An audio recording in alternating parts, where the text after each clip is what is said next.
할렐루야. 오늘 예배 자리에 함께 하시는 여러분에게 하나님의 은혜와 사랑이 함께 하시기를 간절히 소망합니다. 어린아이나 나이 드신 어르신이나 누구나 선물을 좋아합니다.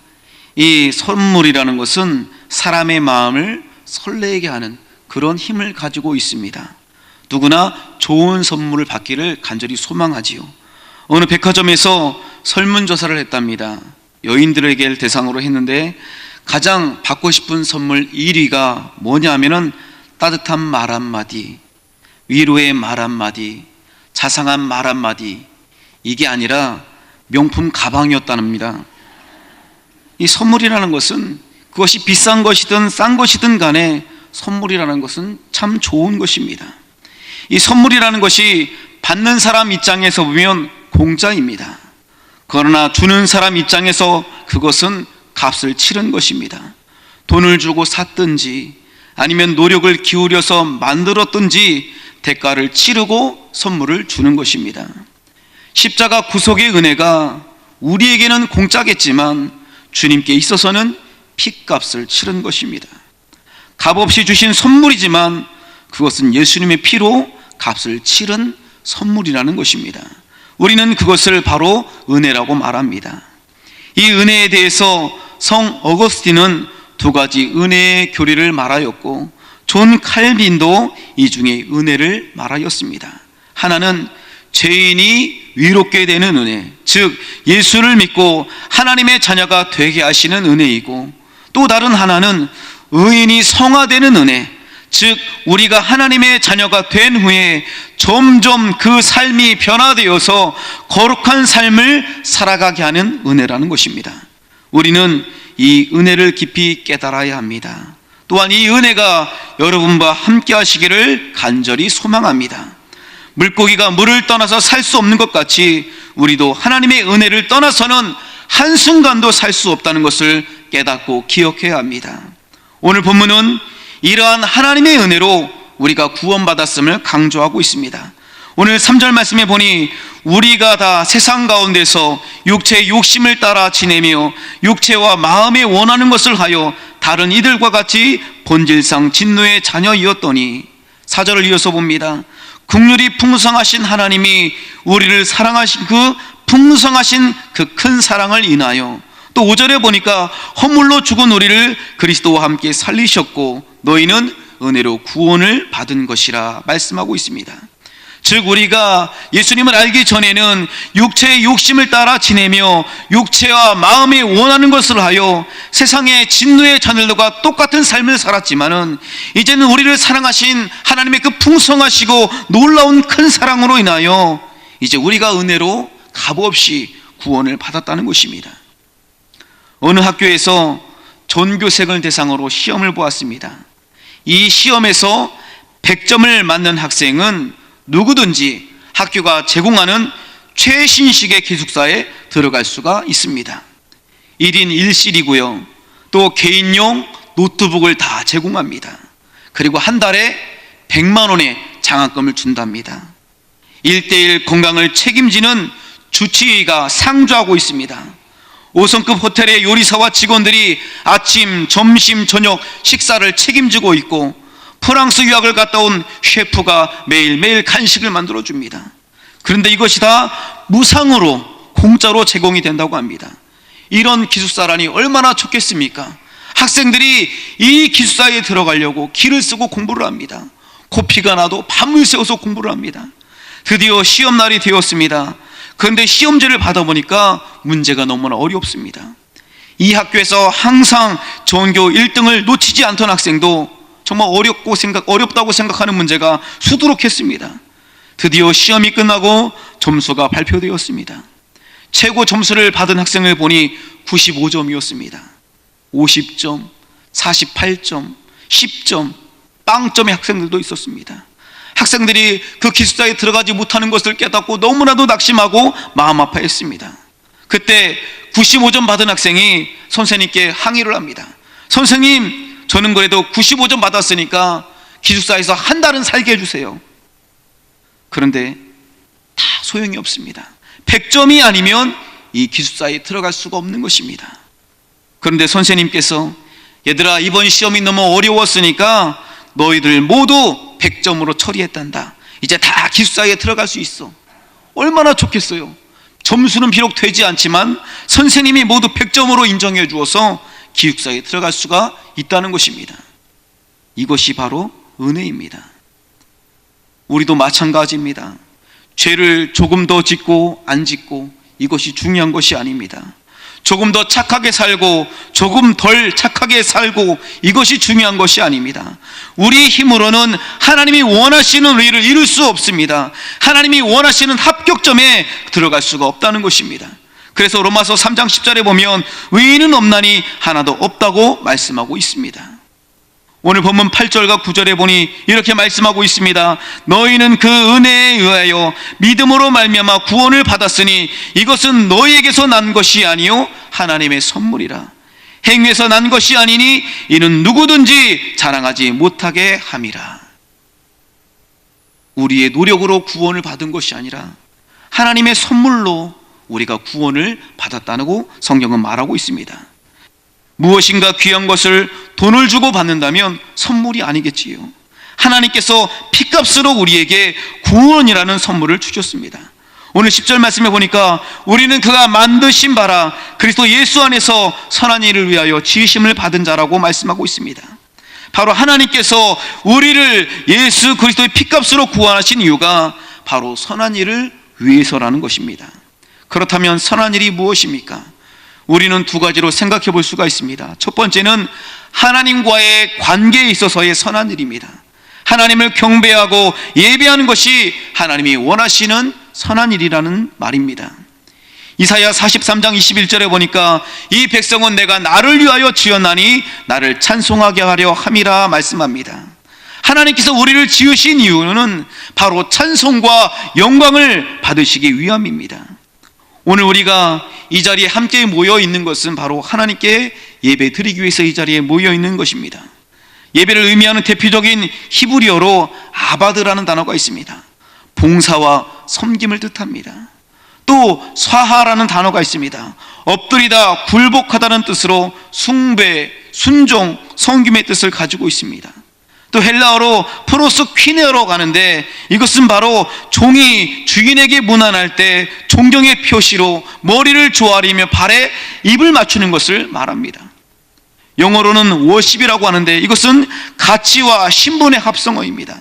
존경과 존귀를 받을 만한 가치가 있는 존재, 즉 그런 하나님께 우리는 하나님의 최상의 가치를 인정하며 그에 합당한 존경과 영광을 올려드리는 것이 바로 예배라는 말입니다. 라이프 성경 4절을 보면 결국 우리가 지금 이 자리에서 드리고 있는 예배란 유일한 예배의 대상이신 하나님을 의식하며 우리의 전 인격에서 우러나오는 경외심을 가지고 하나님의 높으심과 은총을 찬양하며 섬기는 거룩한 행위입니다. 그래서 이 예배를 통해서 하나님께 감사하고 경배하며 하나님을 찬양하고 기쁘시게 하는 행위를 말합니다. 하나님께 기도와 찬양, 신앙 고백, 뜻과 정성이 담긴 헌신과 감사의 예물을 통해 하나님께 존귀와 영광을 돌리는 행위이며 하나님을 두렵고 떨림으로 경배하며 섬기고 봉사하는 행위라고 말할 수 있습니다. 오늘 이 자리에 처음 오신 분들도 있을 것입니다. 또 친구의 손에 이끌려 나온 분도 있겠고 또 남편이나 아내의 손에 이끌려서 나온 분도 있을 것입니다. 제가 어떤 분에게 물어보았습니다. 요즘 교회 나오시니까 좋죠? 그러니까 가정의 평안을 위해서 나와요. 잔소리 듣기 싫고 싸우기 싫으니까 교회 나오는 그런 분들도 있습니다. 또한 부모의 손에 이끌려서 나오는 분들도 있겠죠. 주일이 되면 교회 가는 것이 당연한 것처럼 자동적으로 이 자리에 나온 분들도 있을 것입니다. 동기가 어떻게 되었든지 간에 이유가 무엇이든지 지금 우리가 함께 이곳에 있다는 것은 우리가 함께 하나님께 귀한 예배를 드리고 있다는 것입니다. 우리가 드리는 찬양, 우리가 드리는 기도, 우리가 드리는 헌금, 이 모든 것들이 하나님을 찬양하고 존귀와 영광을 돌리는 예배라는 것입니다. 존 메가더가 쓴 값비싼 기독교라는 책을 보니까 이런 내용이 나옵니다.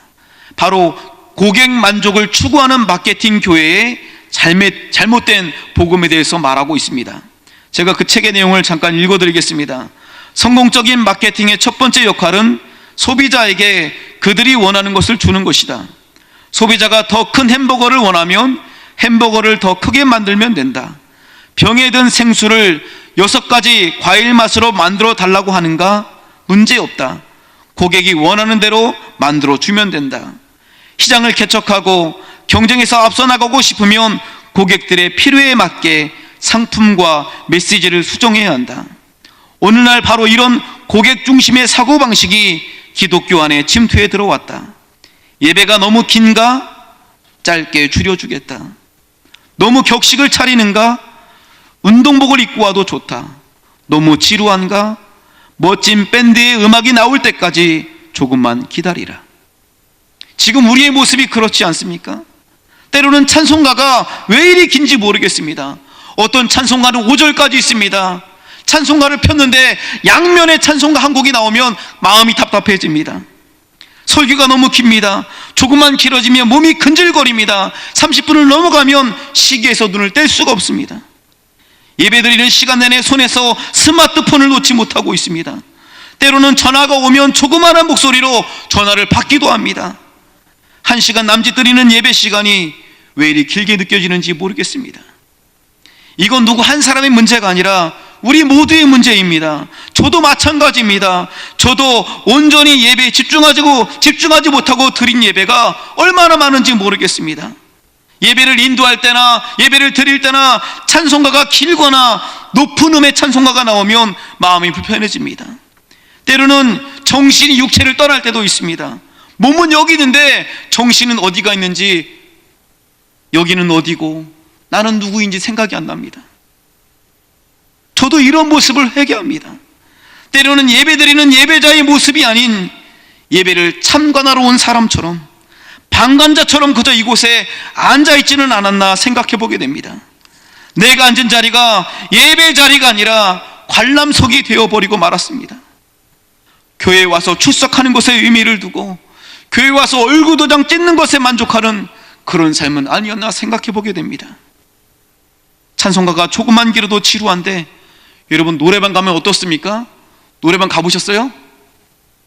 1시간 동안 혼자 불러도 신이 납니다. 거기다가 사장님, 여기 서비스로 시간 좀 더 주세요. 그래서 사장님이 30분 시간을 더 넣어주면 좋아서 난리가 납니다. 그래도 부족합니다. 여러분, 1시간의 예배 시간이 지루하십니까? 왜 이리 긴지 모르겠습니까? 여러분, 놀이동산 가보셨죠? 에버랜드나 롯데월드. 사람이 많을 때면 바이킹 하나 타는데 2시간씩 줄을 서서 기다립니다. 근데 가만히 서서 2시간씩이나 줄을 서서 기다리는데도 불평불만이 없습니다. 다 끝까지 기다려서 바이킹을 탑니다. 바이킹을 몇 분이나 탑니까? 3분도 안 됩니다. 그 3분도 안 되는 바이킹을 타기 위해서 2시간 동안 불평불만 없이 줄을 서서 기다리는데, 거룩하신 하나님께 예배드리는데 이 1시간이 지루하고 몸이 근질근질 거립니다. 하나님께 예배를 드리는 이 예보다도 때로는 맡은 바 일들이 더 중요할 때가 있습니다. 찬양대가 더 중요하고, 안내하는 것이 더 중요하고, 교사하는 것이 더 중요하고, 식당 봉사하는 것이 더 중요하고, 예배 이런 것보다, 하나님보다 때로는 봉사와 헌신이 더 중요할 때가 있습니다. 그런 봉사와 헌신이 아무것도 아니라는 것이 아닙니다. 봉사와 충성보다 하나님이 더 중요하고 예배가 더 중요할 때 봉사와 헌신을 하는 우리의 마음가짐이 달라지게 된다는 말입니다. 예전에 우리 부모님들은 조금이라도 새돈이 생기면 이거 주일에 헌금할 때 써야겠다 하며 그 새돈을 성경책에 끼워두는 그런 신앙생활을 하셨습니다.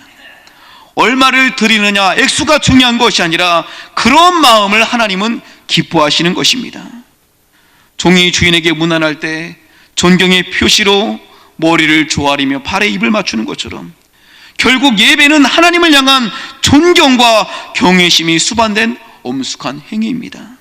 지금 우리는 그런 마음으로 종이 주인에게 문안할 때 머리를 숙이고 그 발에 입을 맞추는 마음으로 예배를 드려야 할 줄로 믿습니다. 두 번째로, 선한 일은 사람과 사람 사이의 관계를 말합니다. 어느 교인이 타 도시로 이사를 갔습니다. 이제 그곳에서 교회를 정하려고 하는데 집 근처에 보니까 도로 하나를 사이에 두고 교회가 2개가 있었습니다. 규모도 비슷해 보이고 교단도 2단이나 4입이는 아니었습니다. 어느 교회가 더 좋은 교회인지 교회 바로 옆에 붙어있는 슈퍼 사장님에게 물어보기로 했습니다. 사장님, 제가 타지에서 이사를 와서 교회를 정하려고 하는데 이 2 교회 중에 어느 교회가 더 좋은 교회인가요? 사장님이 말합니다. 에고, 나는 교회를 안 다녀서 잘 모르는데, 그런데 아무래도 길 건너편에 있는 교회가 더 좋은 교회 같아. 아니, 사장님, 그 교회 설교가 좋나요? 아니, 나는 교회를 안 다닌다니까. 그런데 길 건너편에 있는 교인들이 외상값을 잘 갚아. 세상 사람들은 그 교회의 설교가 좋은지, 그 교회의 분위기가 좋은지, 기도가 뜨거운지, 찬양이 은혜로운지 잘 모릅니다. 그 사람이 교회에서 아무리 봉사를 잘하고 기도를 열심히 하고 아무리 충성한다고 해도 그 사람이 정말 좋은 사람인지 그것으로 판단하지 않는다는 것입니다. 다만 삶 가운데 보여지는 모습, 그것을 통해서 판단하고 결정합니다. 왜 주님께서는 우리를 세상의 소금과 빛이라고 말씀하셨습니까? 우리가 하나님의 은혜로 믿음으로 말미암아 구원을 받고 하나님의 자녀가 되었으면 그에 걸맞는 삶을 살라고 말씀하시는 것입니다. 과연 우리가 그리스도인으로서 나의 가정에서, 나의 직장에서, 나의 삶의 터전에서 영향력을 끼치는 삶을 살고 있느냐 하는 것이 중요한 문제입니다. 우리나라 초기 기독교인들의 삶의 모습을 볼 수 있습니다. 1899년 3월 1일자 대한 그리스도인 회보에 실린 기사입니다. 그 내용은 그 당시에 부패한 지방관들이 예수교인이 많은 고을에 수령으로 부임하는 걸 꺼려 했는데, 그 이유는 바로 예수교인이 많은 고을에서는 뇌물이나 청탁이 없고 또한 불법으로 재산을 강탈할 수 없었기 때문이라는 것입니다. 당시 그 신문에 실린 기사의 내용을 제가 읽어드리겠습니다. 이번에 새로 난 북도 군수 중에 어떤 유세력한 양반 한 분이 말하되, 예수교 있는 고을에 갈 수 없으니 영남 고을로 옮겨 달란다니 어찌하여 예수교 있는 고을에 갈 수 없나뇨? 예수교는 하나님을 공경하고 사람을 사랑하는도라. 교를 참으로 믿는 사람은 어찌 추호나 그런 일을 행하며 관장의 영을 거역하리요? 그러나 관장이 만약 무단히 백성의 재물을 뺏을 지경이면 그것은 용이 빼앗기지 아닐 터이니 그 양반이 갈 수 없다는 말이 이 까닭인즉. 그러니까 예수교를 믿는 사람이 어찌 관장의 명을 거역하겠느냐마는, 그러나 예수교 믿는 사람은 추후에 그런 일도 하지 않을 뿐더러 만약 관장이 무단히 백성들의 재물을 뺏을 지경이면 그때는 또한 가만히 당하지는 않을 것이라는 내용입니다. 초기 한국교회 교인들은 한자음 그대로 야소교인이라고 불렀다고 합니다. 1920년도에 살인사건이 있었는데 사건 조사에 담긴 내용이 이렇습니다. 그 살인사건에는 증거도 없고 용의자가 살인을 저질렀다는 사실을 증언해주는 여인만 한 명 있었다고 합니다. 근데 그 여인이 바로 야소교인, 바로 기독교인이었다는 것입니다. 법정에서 판사는 그 여인의 증언만을 가지고 용의자를 살인사건의 범인으로 인정해서 사형을 언도했습니다. 그 당시 판사가 일본 사람이었는데 그 판사가 판결할 때 이렇게 말을 했다고 합니다. 물증은 없지만 증인으로 나온 사람이 야소교 신자이므로 그의 말은 틀림없이 사실이라고 생각하여 사형을 선고한다. 이 여인이 기독교인이기 때문에 거짓말할 리가 없다는 것입니다. 물증은 없지만 여인의 증언을 기독교인이라는 이유만으로 100% 믿어주고 수용했다는 것입니다. 또한 예전에 일본 헌병대 일지가 발견됐는데 1919년 3.1 독립운동에 관한 것이었습니다. 무라카미라는 헌병대장과 다나카라는 부하가 나눈 대화의 내용입니다. 이번 폭동은 조선 야소교인들이 주도해서 생긴 일이니 주동자를 색출해서 잡아들여야 한다. 그들에게 먼저 예수를 믿는지 물어보고 믿는다고 하면 무조건 잡아들여라. 그래도 다나카 부하가 말을 합니다. 대장님, 믿으면서 안 믿는다고 거짓말을 하면 어떻게 합니까? 그러자 헌병대장이 말을 합니다. 조선의 야소교인들은 거짓말을 하지 않는다. 올해 우리는 광복 70주년을 맞이하였습니다. 1919년에 독립선언문에 서명한 33명의 사람 가운데 16명이 기독교인이었다는 것은 아마 많이 들으셨을 것입니다. 당시 우리나라 인구가 2천만이었고 그 중에 1.5%인 30만 명 정도가 그리스도인이었습니다. 일제강점기에 이 나라의 그리스도인들은 나라를 사랑했고 자신을 녹여 세상이 부패하는 것을 막는 소금의 역할을 감당하였습니다. 그때 그리스도인들에 대한 세상 사람들의 평가는 역시 믿는 사람은 달라, 이런 평가였습니다. 그 후에 한국의 기독교는 부흥했고 그리스도인이 1000만 명에 달한다고 자랑을 하였습니다. 그러나 그리스도인들에 대한 세상의 평가는 나빠졌습니다. 언제부터인가 그리스도인들에 대한 세상 사람들의 평가는 믿는 것들도 똑같아, 이렇게 바뀌었습니다. 그리스도인들에 대한 기대가 깨지고 무너졌다는 말입니다. 그리고 지금은 기독교가 부흥과 성장이 아니라 오히려 퇴보의 길을 걷고 있습니다. 성도의 수가 해마다 줄어들고 있습니다. 그리스도인들에 대한 평가도 더 나빠졌습니다. 이제는 그리스도인들에 대한 세상 사람들의 평가가 믿는 놈들이 더해, 이렇게 바뀌었다는 것입니다. 이제는 세상이 그리스도인들에 대해서 전혀 기대를 하지 않는다는 것입니다. 세상에는 단맛을 내는 것도 많이 있습니다. 여러 가지 맛을 내는 조미료가 얼마나 많은지 모르겠습니다. 그러나 짠맛을 내는 것은 오직 소금밖에 없습니다. 세상에서 소금을 대신할 것은 아무것도 없습니다. 그런데 바로 우리가, 여기에 모이는 우리가 바로 세상의 소금이라는 것입니다. 우리가 속한 가정에서, 직장에서, 학교에서, 세상의 곳곳에서 녹아지고 맛을 내어서 소금의 역할을 감당해야 합니다. 예수님은 마태복음 5장에 너희는 세상의 소금과 빛이라고 말씀하시면서 16절에 이같이 말씀하십니다. 이같이 너희 빛이 사람 앞에 비치게 하여 그들로 너희 착한 행실을 보고 하늘에 계신 너희 아버지께 영광을 돌리게 하라. 예수교를 믿는 사람은, 참 그 도를 믿는 사람은 하나님을 공경하고 사람을 사랑하는 것입니다. 예수님께서 우리에게 주신 계명이 무엇입니까? 마가복음 12장 29절 이하의 말씀에 보면은 예수께서 대답하시되 첫째는 이것이니 이스라엘아 들으라. 주곧 우리 하나님은 유일한 주시라. 내 마음을 다하고 목숨을 다하고 뜻을 다하고 힘을 다하여 주 너희 하나님을 사랑하라 하신 것이요. 둘째는 이것이니 내 이웃을 내 자신과 같이 사랑하라 하신 것이라. 이보다 더 큰 계명이 없느니라. 사랑하는 여러분, 하나님께서는 예수 그리스도의 피값으로 값없이 우리에게 구원의 은혜를 베풀어 주셨습니다. 이제 예수 그리스도의 보혈로 새로운 피조물이 된 우리가 어떤 삶을 살아야 하겠습니까? 표준 세번역 성경을 보니 10절 말씀을 이렇게 번역하고 있습니다. 우리는 하나님의 작품입니다. 선한 일을 하게 하시려고 하나님께서 그리스도 예수 안에서 우리를 만드셨습니다. 하나님께서 이렇게 준비하신 것은 우리가 선한 일을 하면서 살아가게 하시려는 것입니다. 사랑하는 여러분, 하나님을 사랑하시기를 바랍니다. 마음을 다하고 목숨을 다하고 뜻을 다하고 힘을 다하여 하나님을 사랑하며 늘 언제나 거룩한 예배를 드리는 여러분 되시기를 간절히 소망합니다. 또한 이웃을 사랑하시기를 바랍니다. 그리스도인으로서 구별된 삶, 소금과 빛의 삶을 살아가는 여러분 되시기를 간절히 소망합니다. 그래서 역시 믿는 사람은 다르네, 이런 칭찬받는 선함교회 성도 여러분 되시기를 주님의 이름으로 간절히 축원합니다.